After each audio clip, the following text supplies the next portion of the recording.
An autobiography, ഒരു ആത്മകഥ.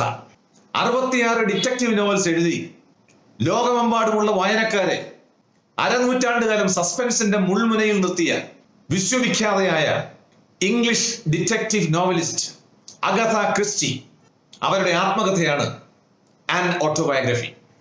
അതിന്റെ 3ാമത്തെ ചാപ്റ്ററാണ് നമുക്കിവിടെ പഠിക്കാനുള്ളത്. The chapter describes how Agatha Christie planned her first novel, how she designed the murder and gave shape to her characters, especially the murderer and the detective. So friends, let us start with the essay. Here we go. Let's have a look at the question first. Here's a quote. You must create your characters for yourself. Explain how this statement carries the whole process of detective writing. കഥാപാത്രങ്ങളെ സ്വന്തമായി സൃഷ്ടിക്കണം. ഈ statement detective novel റൈറ്റിംഗിന്റെ ആ പ്രക്രിയയെ മൊത്തം ഉൾക്കൊള്ളുന്നതാണ് എന്ന് ഒന്ന് വിശദീകരിക്കുക. Look at paragraph number 1. Agatha Christie is an English detective writer. She is known for her detective novels and her detective hero Hercule Poirot. Detective novel എഴുത്തുകാരിയായിട്ടുള്ള അഗത ക്രിസ്റ്റി ഏറ്റവും കൂടുതൽ അറിയപ്പെടുന്നത് അവരുടെ ഡിറ്റക്റ്റീവ് നോവലുകളുടെ പേരിലും അപ്രസിദ്ധനായിട്ടുള്ള ഡിറ്റക്റ്റീവ് ഹീറോ ഹെർക്യൂൾ പോയിറോ അദ്ദേഹത്തിന്റെ പേരിലുമാണ്. In this extract, അവരുടെ ആത്മകഥയുടെ ഈ ഭാഗത്ത്, ഷീ ഡിസ്ക്രൈബ്സ് ഇൻ ഡീറ്റെയിൽ, വിശദമായി പ്രതിപാദിക്കുന്നു the whole process of detective writing. ആ ഡിറ്റക്റ്റീവ് നോവൽ എഴുത്തിന്റെ ആ സർവ്വ പ്രക്രിയയെ വിശദമായി പ്രതിപാദിക്കുന്നു. This is paragraph number 1. Take a look at paragraph number 2. The author started her career as a nurse during the First World War. നമ്മുടെ കഥാകാരി 1ാം ലോക മഹായുദ്ധകാലത്ത് ഒരു നേഴ്സായിട്ടാണ് ജീവിതം ആരംഭിക്കുന്നത്. When she was working in the dispensary, ആശുപത്രിയിലെ ആ ഡിസ്പെൻസറിയിൽ ജോലി ചെയ്യുന്ന സമയത്ത്, she got a lot of free time. ഒഴിവു വേളകൾ ധാരാളം കിട്ടിയിരുന്നു. She thought she would write a detective story. വെറുതെ ഇരിക്കുന്നതിനേക്കാൾ നല്ലത് ഒരു അപസർപ്പക കഥ എഴുതി കളയാം എന്ന് കരുതി. First, she considered the kind of detective story to be written. ആദ്യം അവരുടെ പരിഗണനയിൽ വന്നത് ഏത് തരത്തിലുള്ള ഡിറ്റക്റ്റീവ് സ്റ്റോറി വേണം എഴുതണം എന്നുള്ളതാണ്. Since she was surrounded by poisons, dispensary അല്ലേ, വിവിധ മരുന്നുകളും വിഷങ്ങളും ഒക്കെ ചുറ്റുപാടും ധാരാളം ഇരിപ്പുണ്ട്. She thought of writing about death by poisoning. ആളിനെ വിഷം കൊടുത്ത് കൊല്ലുന്നതിനെ പറ്റി എഴുതിയാൽ എന്താ എന്ന് ആലോചിച്ചു. This is paragraph number 2. Now on to the third paragraph. Agatha Christie says, you must create your characters for yourself. കഥാപാത്രങ്ങളെ നമ്മൾ തന്നെ സൃഷ്ടിക്കണം എന്നാണ് നമ്മുടെ കഥാകാരി പറയുന്നത്. കഥാപാത്രങ്ങൾ എന്ന് പറഞ്ഞാൽ who poisons whom, ആര് ആർക്ക് വിഷം കൊടുക്കുന്നു, when, where, how, എപ്പോൾ, എവിടെ, എങ്ങനെ. Gradually the characters started taking shape. മെല്ലെ കഥാപാത്രങ്ങൾ തെളിഞ്ഞു വരാൻ തുടങ്ങി. In a tram, she saw the kind of murderer she wanted. അവർക്ക് വേണ്ടിയിരുന്ന കൊലയാളിയെ അവർ കണ്ടെത്തുന്നത് ഒരു ട്രാം കാറിലാണ്. A man with a black beard, ഒരു കറുത്തിരുണ്ട താടിയുള്ള ഒരു മനുഷ്യൻ. Sitting next to an elderly lady who was chattering like a magpie. ഈ മൈനയെ പോലെ ചിലച്ചുകൊണ്ടിരിക്കുന്ന ഒരു പ്രായമുള്ള സ്ത്രീയുടെ അടുത്തിരിക്കുന്ന ഒരു മനുഷ്യൻ. She did not like the lady. പക്ഷേ ഒരു കഥാപാത്രമായിട്ട് കരുതാൻ ആ സ്ത്രീയെ അവർക്ക് ഇഷ്ടപ്പെട്ടില്ല. This is paragraph number 3. Now paragraph number 4. A detective was needed. നോവലിന് ഒരു ഡിറ്റക്റ്റീവിനെ വേണം. At that time, the author was steeped in the Sherlock Holmes tradition. ആ സമയത്ത് നമ്മുടെ കഥാകാരി ഷെർലോക്ക് ഹോംസിന്റെ ആ ഒരു പാരമ്പര്യത്തിൽ ഇങ്ങനെ ലയിച്ചിരിക്കുകയായിരുന്നു. But she wanted a detective different from Sherlock Holmes. പക്ഷേ നമ്മുടെ കഥാകാരിക്ക് വേണ്ടിയിരുന്നത് ഷെർലോക്ക് ഹോംസിനെ പോലെയുള്ള ഒരാളല്ല, അതിൽ നിന്ന് വ്യത്യസ്തനായ ഒരാളെയായിരുന്നു. An invention of her own. സ്വന്തമായി കണ്ടുപിടിച്ച ഒരു detective. She looked for models among the Belgian refugees. ബെൽജിയത്തിൽ നിന്ന് വന്ന അഭയാർത്ഥികളുടെ ഇടയ്ക്ക് അതിനെ പറ്റിയ ഒരാളെ അവർ ഇങ്ങനെ തപ്പി. Finally, she decided to create a Belgian detective. അങ്ങനെ ഒരു ബെൽജിയംകാരനായ ഡിറ്റക്റ്റീവിനെ സൃഷ്ടിച്ചു കളയാം എന്ന് അവർ തീരുമാനിക്കുന്നു. A meticulous inspector, കറയറ്റ ഒരു inspector. A tidy little man, ഒരു നല്ല വൃത്തിയുള്ള ഒരു ചെറിയ മനുഷ്യൻ. With some knowledge about crime, ഈ കുറ്റകൃത്യങ്ങളെ പറ്റിയൊക്കെ അത്യാവശ്യം അറിവുള്ള ഒരു മനുഷ്യൻ. Hercule, modified from Hercules, is a good name for him.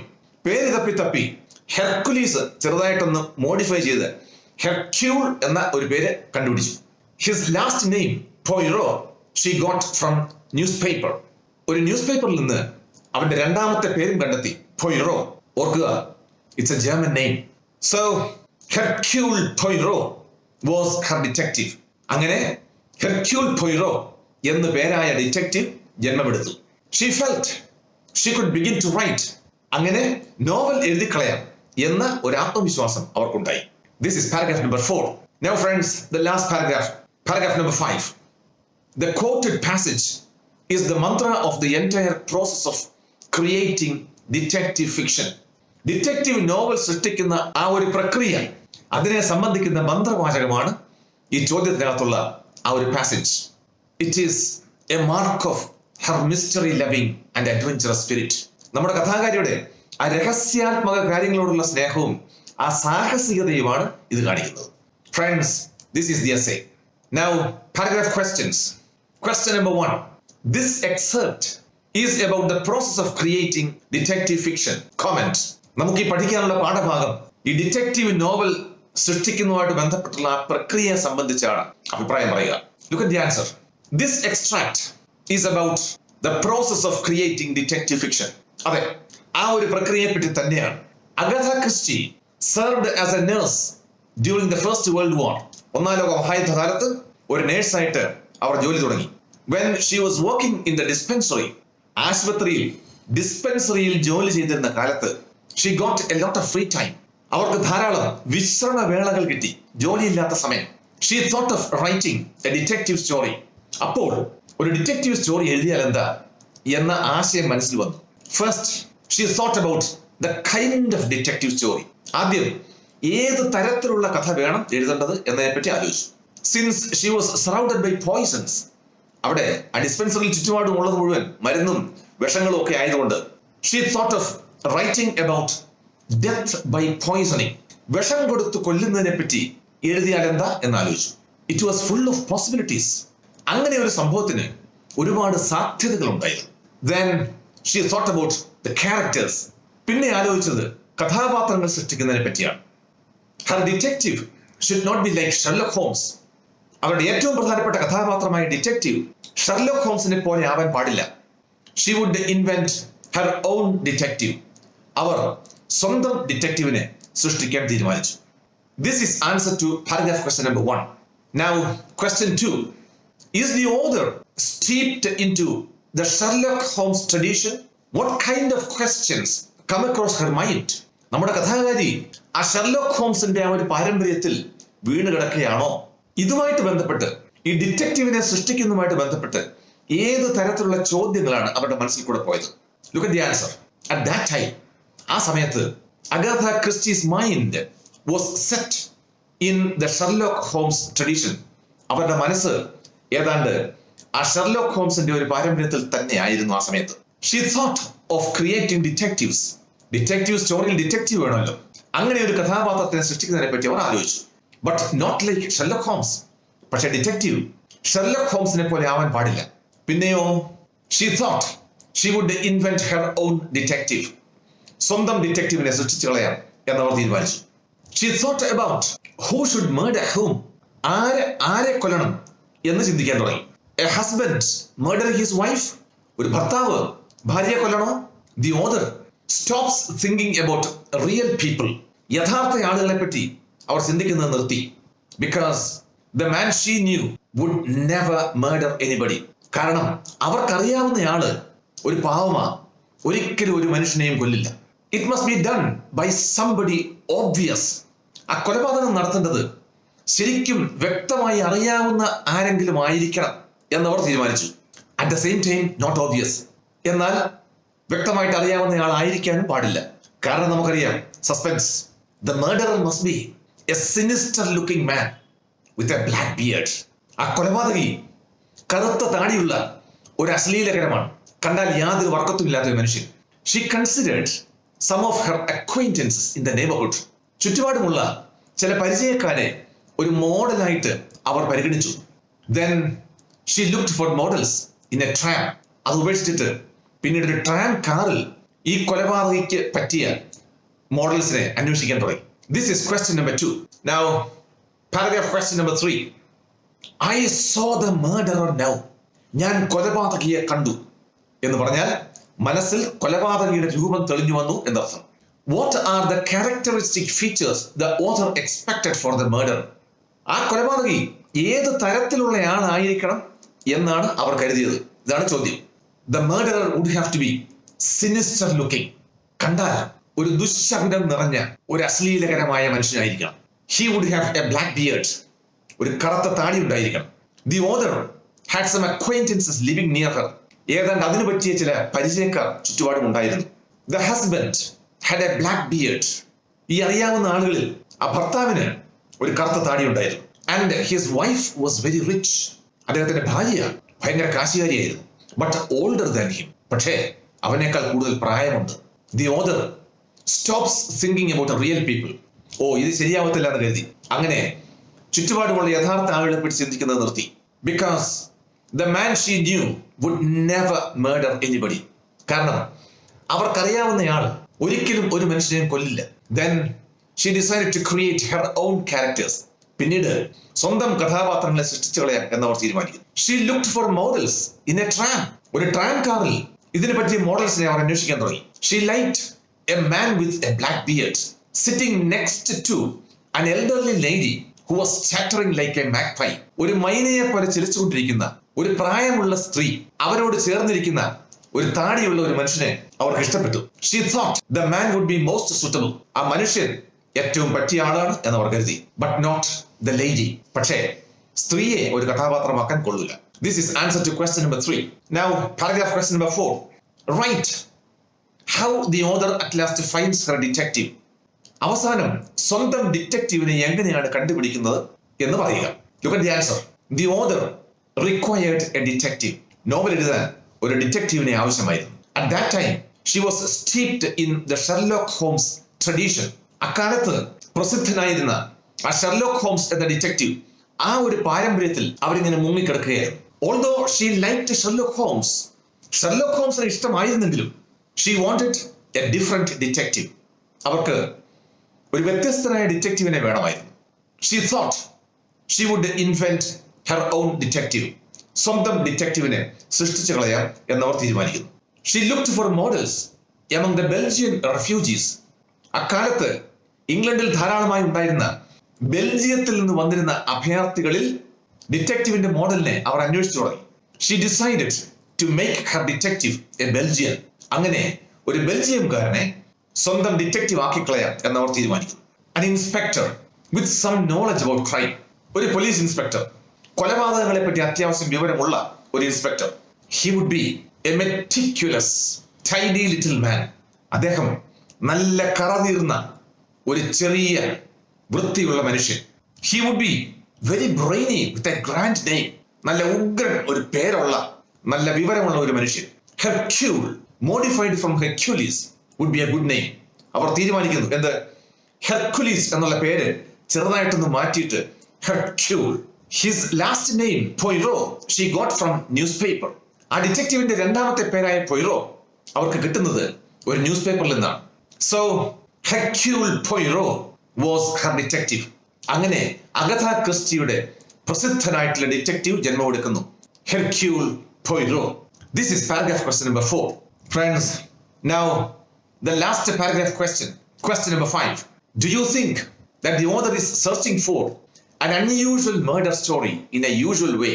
Why? ഒരു അസാധാരണ കൊലപാതകത്തിന്റെ കഥ ഒരു സാധാരണ രീതിയിൽ അന്വേഷിക്കുകയാണോ എന്ന് കരുതുന്നുണ്ടോ? എന്തുകൊണ്ട്? Look at the answer. The author is searching for an unusual murder story in a usual way to make it believable. വിശ്വസനീയമായി തോന്നണം. അതുകൊണ്ടാണ് അസാധാരണമായിട്ടുള്ള ഒരു കഥ സാധാരണ രീതിയിൽ അന്വേഷിക്കുന്നത്. In a good detective story, the murderer must be somebody obvious. ഒരു നല്ല ഡിറ്റക്റ്റീവ് നോവലിൽ കൊലപാതകി എന്ന് പറയുന്നത് വ്യക്തമായി അറിയാവുന്ന ഒരാളായിരിക്കണം. But at the same time for some reason not obvious. എന്നാൽ അതേസമയം അത്ര വ്യക്തമായി അറിയാവുന്ന ആളായിരിക്കാനും പാടില്ല. ആണോ എന്ന് ചോദിച്ചാൽ അതെ, അല്ലയോ എന്ന് ചോദിച്ചാൽ അത് അല്ല. കാരണം suspense. She thought about a plot with confusing clues to complicate the murder story. ഈ കൊലപാതകത്തിന്റെ കഥ കൂടുതൽ സങ്കീർണമാക്കാൻ വേണ്ടി കുഴപ്പിക്കുന്ന തെളിവുകളുള്ള ഒരു കഥ, അതാണ് അവർ തേടിയത്. In a tram, she saw the kind of murderer she wanted. അവർക്ക് വേണ്ടിയിരുന്ന തരത്തിലുള്ള ഒരു കൊലപാതകയെ ഒരു ട്രാം കാറിൽ അവർ കണ്ടെത്തുന്നു. It was a man with a black beard. കറുത്ത താടിയുള്ള ഒരു മനുഷ്യനായിരുന്നു അദ്ദേഹം. Sitting next to an elderly lady who was chattering like a magpie. ഒരു മൈനയെ പോലെ ചലിച്ചുകൊണ്ടിരിക്കുന്ന ഒരു പ്രായമുള്ള സ്ത്രീയുടെ അടുത്തിരിക്കുന്ന ഒരു മനുഷ്യൻ. She also found her detective Hercule Poirot in a Belgian refugee. ഒരു ബെൽജിയൻ അഭയാർത്ഥിയിൽ ഹെർക്യൂൾ പോയിറോ എന്ന് പറയുന്ന സ്വന്തം ഡിറ്റക്റ്റീവിനെയും അവർ കണ്ടെത്തി. This is the answer to the last paragraph question. Now short answer questions. Question number 1. How does the job at the dispensary provide the author a favorable opportunity to think about her novel? ആ ഡിസ്പെൻസറിയിലെ ജോലി നോവലിനെ പറ്റി ചിന്തിക്കാൻ അനുകൂലമായ സാഹചര്യം എങ്ങനെ ഉണ്ടാക്കി കൊടുത്തു? ഇതാണ് ചോദ്യം. In nursing there is always something to do. ഈ നഴ്സുമാരുടെ ജോലിയിൽ എല്ലായ്പ്പോഴും എന്തെങ്കിലും ചെയ്യാനുണ്ടാവും. Whereas അതേസമയം ഇൻ ഡിസ്പെൻസിങ്, ഒരു ഡിസ്പെൻസറിയിലെ ജോലിയിൽ there are slack or busy periods. ചിലപ്പോൾ പണി ഉണ്ടാവില്ല, slack. മറ്റു ചിലപ്പോൾ വളരെ തിരക്കായിരിക്കും. Sometimes she would have nothing to do in the dispensary. ചില സമയത്ത് ഡിസ്പെൻസറിൽ അവർക്ക് ഒന്നും ചെയ്യാൻ ഉണ്ടാവില്ല. Thus, it provided a favorable opportunity to think about her novel. അങ്ങനെ നോവലിനെ പറ്റി ചിന്തിക്കാൻ അനുകൂലമായ ഒരു അവസരം ഇതുണ്ടായി കൊടുത്തു. Question number 2. What are the author's thoughts on the method of her writing? ഈ നോവൽ എഴുതുന്ന രീതിയെ പറ്റി നമ്മുടെ കഥാകാരിയുടെ ചിന്തകൾ എന്തൊക്കെയായിരുന്നു? The author thought about the kind of detective story she could write. ഏത് തരത്തിലുള്ള ഡിറ്റക്റ്റീവ് സ്റ്റോറി എഴുതണം എന്നുള്ളതിനെ പറ്റി നമ്മുടെ കഥാകാരി ചിന്തിച്ചു. Since she was surrounded by poisons, she thought she would write about death by poisoning. ഡിസ്പെൻസറിയിൽ അവിടെ ഉണ്ടായിരുന്നത് മുഴുവൻ വിഷങ്ങളായിരുന്നതുകൊണ്ട് വിഷം കൊടുത്ത് കൊല്ലുന്നതിനെ പറ്റി എഴുതാം എന്നവർ തീരുമാനിക്കുന്നു. It seemed to have many possibilities. അങ്ങനെ ഒരു സംഭവത്തിന് ഒരുപാട് സാധ്യതകൾ ഉണ്ടായിരുന്നു. So she accepted it. അങ്ങനെ അവർ അത് സ്വീകരിച്ചു. Short answer question number 3. Quote. Then I went on to the dramatis personae. നമ്മുടെ കഥാകാരിയുടെ ഒരു വാചകമാണ്. എന്നിട്ട് ഞാൻ കഥാപാത്രങ്ങളെ സൃഷ്ടിക്കുവാൻ തുടങ്ങി. What is she thinking of? എന്തിനെ പറ്റിയാണ് അവർ ചിന്തിക്കുന്നത്? ഡ്രമാറ്റിസ് പെർസണെ എന്നതിന്റെ അർത്ഥം എന്താണെന്നാണ് ചോദ്യം. She is thinking of the characters in the proposed detective story. എഴുതാൻ പോകുന്ന ഡിറ്റക്റ്റീവ് സ്റ്റോറിയിലെ കഥാപാത്രങ്ങളെ പറ്റിയാണ് അവർ ചിന്തിക്കുന്നത്. Dramatis personae means the characters of a drama or novel. ഒരു നോവലിലെയോ ഒരു നാടകത്തിലെയോ കഥാപാത്രങ്ങൾക്കാണ് ഡ്രമാറ്റിസ് പെർസണെ എന്ന് പറയുന്നത്. Question number 4. Author's intention is to create a new detective of her own. സ്വന്തമായിട്ട് ഒരു ഡിറ്റക്റ്റീവിനെ സൃഷ്ടിക്കുക എന്നുള്ളതാണ് അവരുടെ ഉദ്ദേശം. What does she think of Sherlock Holmes? Sherlock ഹോംസിനെ പറ്റി അവരെന്താണ് പറയുന്നത്? At that time, her mind was set in the Sherlock Holmes tradition. ആ സമയത്ത് അവരുടെ മനസ്സ് ആ ഒരു ഷെർലോക്ക് ഹോംസിന്റെ ഒരു പാരമ്പര്യത്തിൽ മുഴുകിയിരിക്കുകയായിരുന്നു. So she considered detectives different from Sherlock Holmes. അക്കാരണം കൊണ്ട് തന്നെ ഷെർലോക്ക് ഹോംസിൽ നിന്ന് വ്യത്യസ്തനായിട്ടുള്ള ഒരു ഡിറ്റക്റ്റീവിനെ പറ്റിയാണ് അവർ ചിന്തിച്ചത്. She thought she would invent her own detective. സ്വന്തം ഒരു ഡിറ്റക്റ്റീവിനെ സൃഷ്ടിക്കും എന്ന് അവർ തീരുമാനിക്കുന്നു. Short answer question number 5.